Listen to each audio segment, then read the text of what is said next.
Bien, nous allons donc poursuivre par la Gemara de cette première page, page Bet Amoud Aleph, de A de la Gemara Baba Metzia. Voyons ici donc la traduction analytique, ça veut dire on va décomposer chaque mot. Donc lama, donc on passe en araméen dans la Gemara. Autant dans la Mishnah on était en hébreu, autant là on passe en araméen. Lama, ça veut dire pourquoi. Li, donc on a appris la mettre préposition directionnelle, vers, à, pour. Et le yud, c'est la marque du je en hébreu, en araméen. Donc lama, li c'est pour moi. Donc lama li, ça veut dire pourquoi pour moi.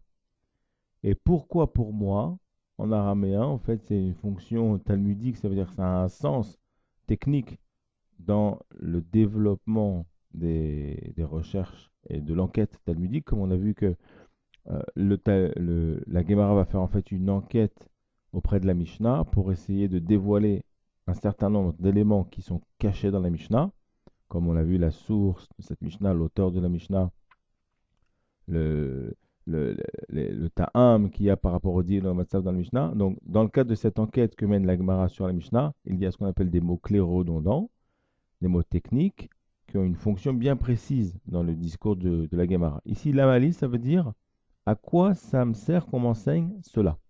Lama li. Pourquoi? Pour moi.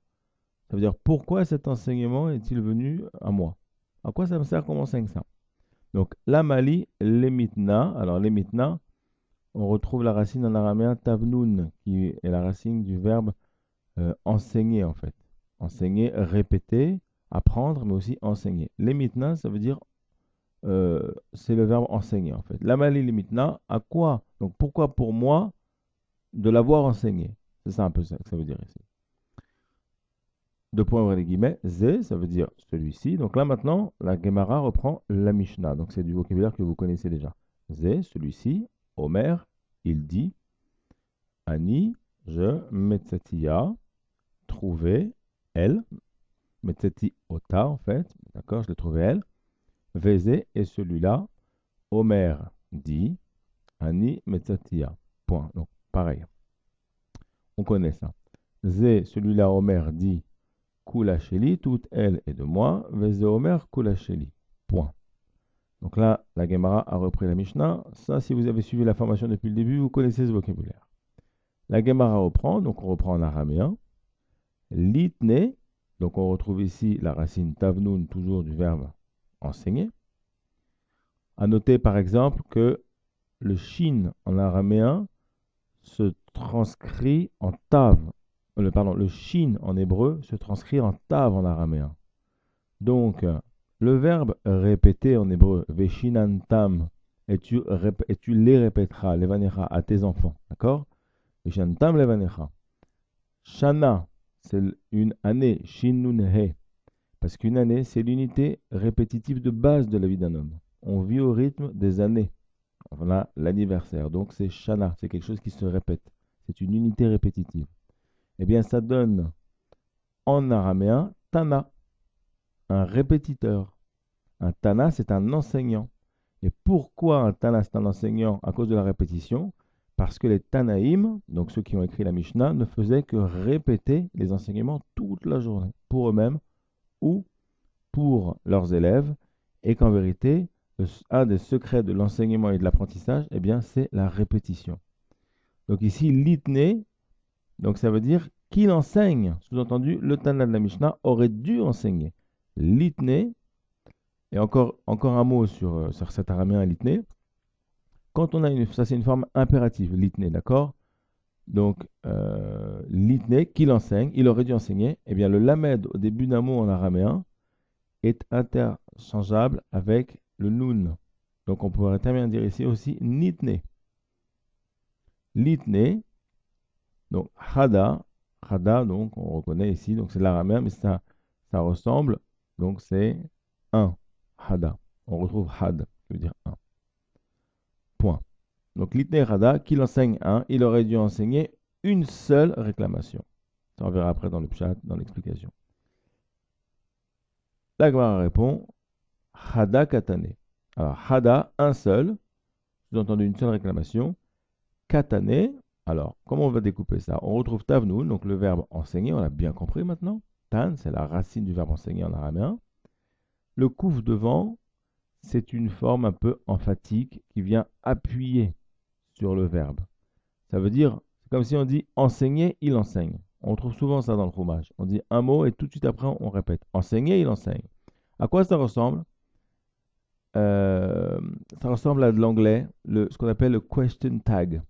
Par exemple, en anglais, on va dire c'est froid, n'est-ce pas? Et on appuie avec le n'est-ce pas. It's cold, isn't it? Le isn't it, il correspond en fait à ce kouf, là, ce katané en araméen. D'accord? C'est froid, n'est-ce pas? N'est-ce pas que c'est froid? It's cold, isn't it? Alors là, c'est katané, enseigner, il enseigne. Alors on appuie fortement sur le verbe. Kouf, en fait, ça vient de kaïm. Kouf, aleph, yud, mem, qui a été coupé, qui s'est collé au verbe et qui devient ka. Donc il n'y a pas de traduction propre, à part que kaïm, ça veut dire tenir. Donc tenir, c'est le fait de renforcer. D'accord?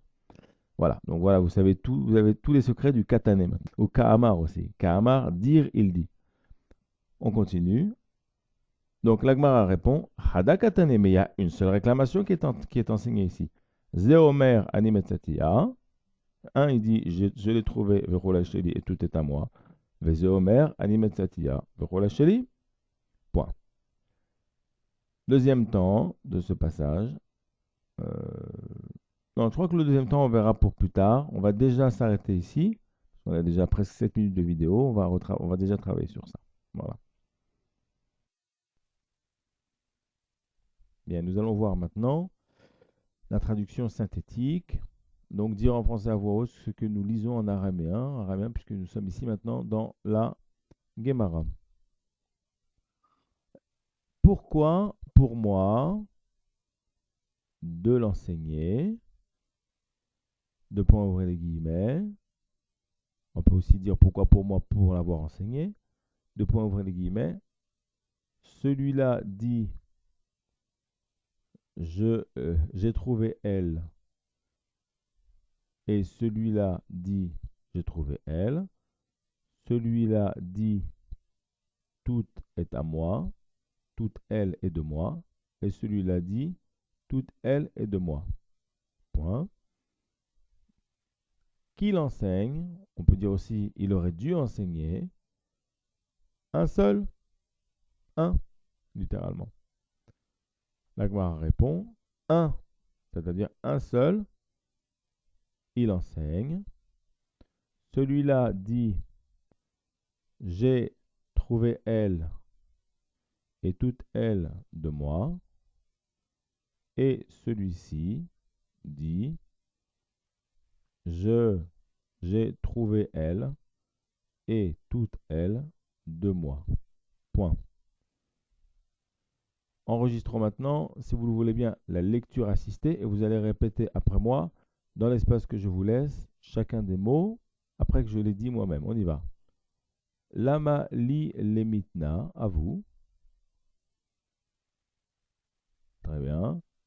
Zeomer ani metzatia ve zeomer ani metzatia, à vous.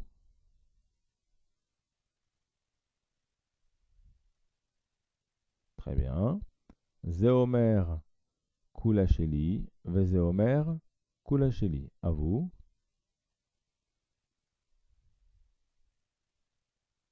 Très bien. Litne hada, à vous.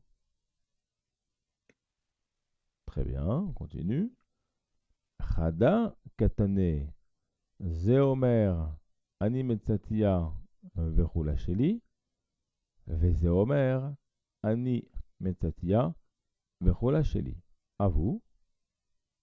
Hada.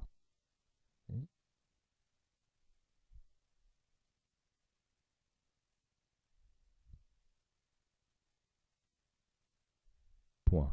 Très bien.